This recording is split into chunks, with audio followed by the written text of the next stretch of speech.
everyone, welcome back to my channel. My name is Adak Elom. I'm glad to have you guys back here with me again.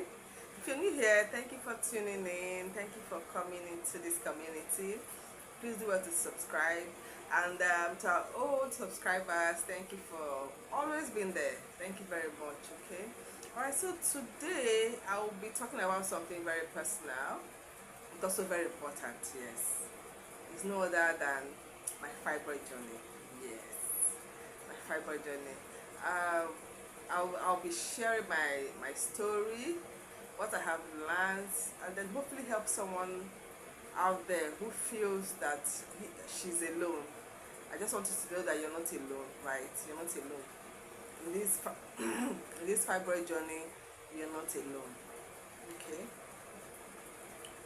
All right. Fibroids are non-cancerous growths. They develop within or around the womb, right? They develop within or around the womb. And not all women with fibroids have symptoms, while some have symptoms. You know, some have very severe symptoms, right? Some people have, some do not have, while some have symptoms, and I'm one of those people that have symptoms. Yes. Okay, my symptoms. All right, my symptoms. Okay. So I used to have very heavy bleeding. Whenever I'm in my period, I used to have very heavy bleeding, severe cramps, very severe cramps, right? Back pain. Uh, I'm always feeling very nauseous anytime I'm in my period, right? And then what helps me is that I tend to go for spicy food, right? Things that will help my taste bud and all that. And I hardly go out, especially the first 2 days of me being in my period. I don't go out. To tell you how severe it was very severe. It wasn't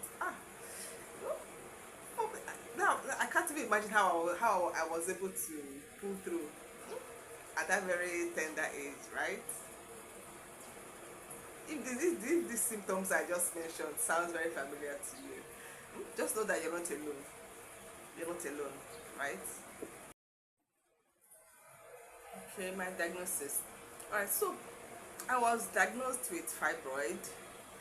That was in I got to know I had fibroid in 2014. Yes, I was pregnant then, and I think I was about entering my second trimester. That was almost towards the end of my first trimester slash the beginning of my second trimester. Right, I started, all of a sudden I started having very severe pain around on the left part of my tummy. Then, right, I was having very severe pain, so I had to go to the hospital. That was where the doctor diagnosed me with fibroid. Yes, that was where I was told, it was confirmed that I had fibroid. Yes, that was when I got to know. Did I feel relieved? Not really, because no, I was pregnant then, so nothing much could be done. Yes. Okay. Treatment. Okay. For me, I didn't. Okay. After I gave birth to my child in 2015, right? I wasn't able to take it until like 4 years after. Yes. My second child came in 4 years after. Not that we were not trying. We were trying, but it didn't happen. So it happened 4 years later.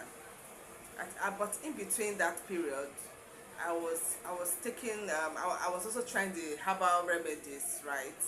I was trying the herbal remedies and all that.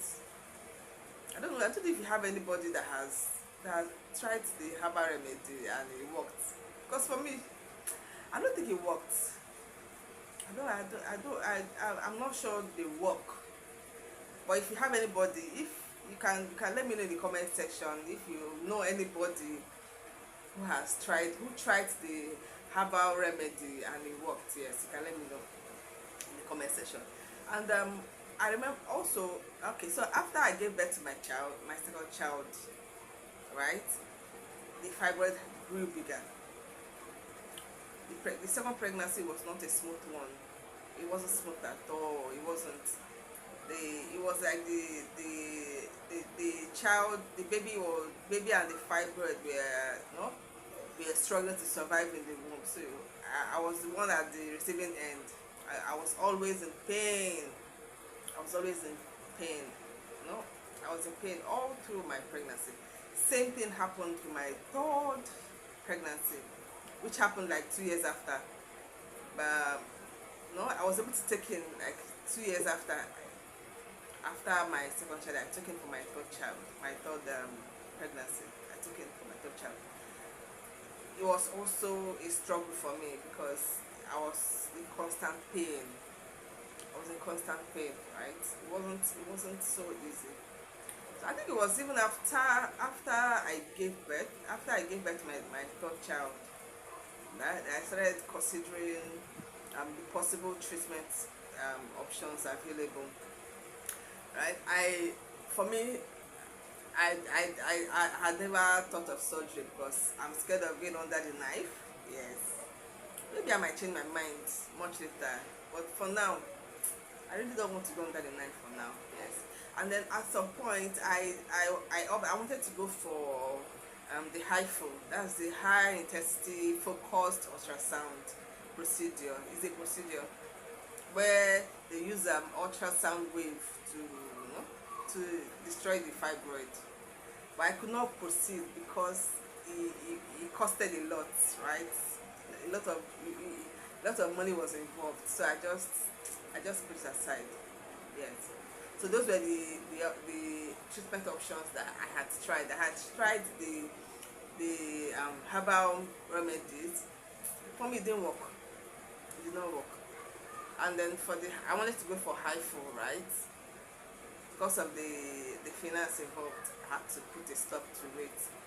Okay, but currently I'm trying to I'm working on I'm trying I'm trying to change my lifestyle, right, in terms of my diet and the rest, my general lifestyle as a whole.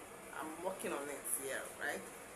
My diet, I'm trying to watch what I eat, especially those foods that help fibroid develop.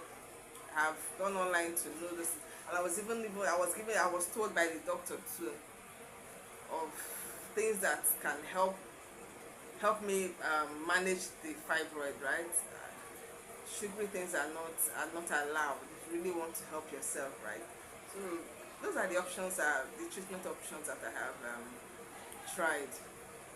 But currently I'm using the lifestyle treatment. I'm trying to work on my lifestyle generally, the food, my diet, being active and all that. Yes.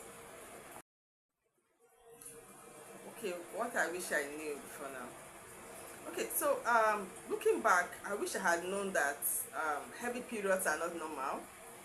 So me having heavy periods, they are not normal. Okay, and also I wish I had known that fibroids are more common than we think that they are.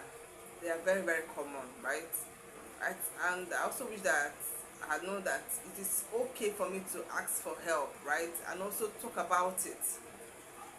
This thing, fibroid, it's okay for me to, if I wish I had known that it's okay for me to talk about it.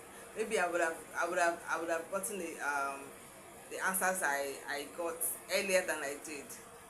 Yes. So if you are watching this video and all that you have heard sounds very similar to you, I would just want you to know that you are not alone, right? You're not alone. You can ask for help, talk about it. These are the things that help you pull through this experience, right? All right, thanks for watching. All right, if this video has helped you or you want to share your story, right, you can leave a comment below, right?